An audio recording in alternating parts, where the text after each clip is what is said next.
7 mois après sa mise en examen, Pierre Palmade devra faire face à la justice.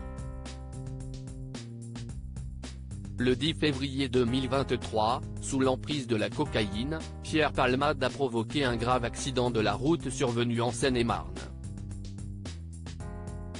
Cette collision a fait 3 blessés graves, un homme de 38 ans, son fils âgé de 6 ans et sa belle-sœur, de 27 ans, qui a perdu le bébé qu'elle attendait.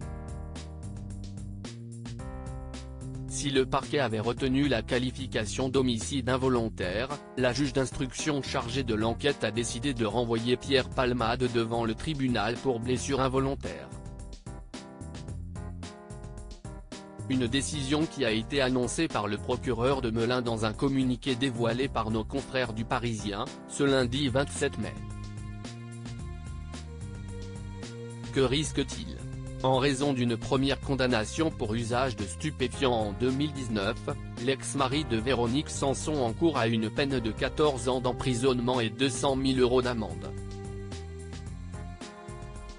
Une peine à laquelle Pierre Palmade pourrait bien échapper comme l'a révélé Antoine Réglet, interrogé par BFM TV. Il ne les fera pas, les 14 ans de prison, note de la rédaction. Aujourd'hui, les personnes condamnées pour blessures involontaires aggravées sont emprisonnées dans moins de 5% des cas, a-t-il déclaré. Une possibilité que cet avocat spécialisé dans la sécurité routière n'exclut pas en raison de la notoriété du dossier et de l'importance des blessures. Dès lors, il envisage davantage un allègement de la peine encourue, soit une peine de prison ferme aménageable avec un important sursis probatoire, a-t-il conclu. Supérieur à Pierre Palmade, Muriel Robin, Michel Larocque, Véronique Sanson.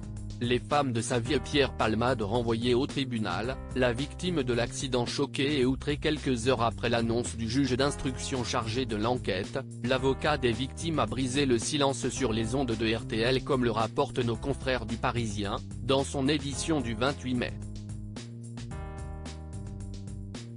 Elle déplore ce choix au regard des éléments du dossier mais également au regard de la décence et de l'humanité les plus élémentaires, a ainsi réagi Maître Mourad Batilk. Selon lui, cette décision est dommageable non seulement pour les parties civiles, mais aussi pour le droit et pour l'évolution du droit.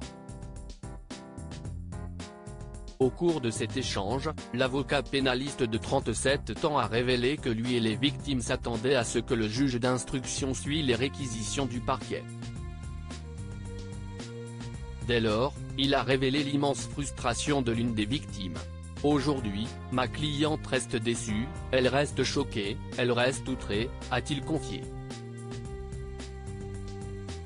Et de poursuivre, on doit lui expliquer que son enfant qui allait naître n'est rien au regard de la législation française. En attendant, les victimes espèrent que cette ordonnance soit renvoyée devant la chambre de l'instruction. Crédit photo, Cyril Moreau.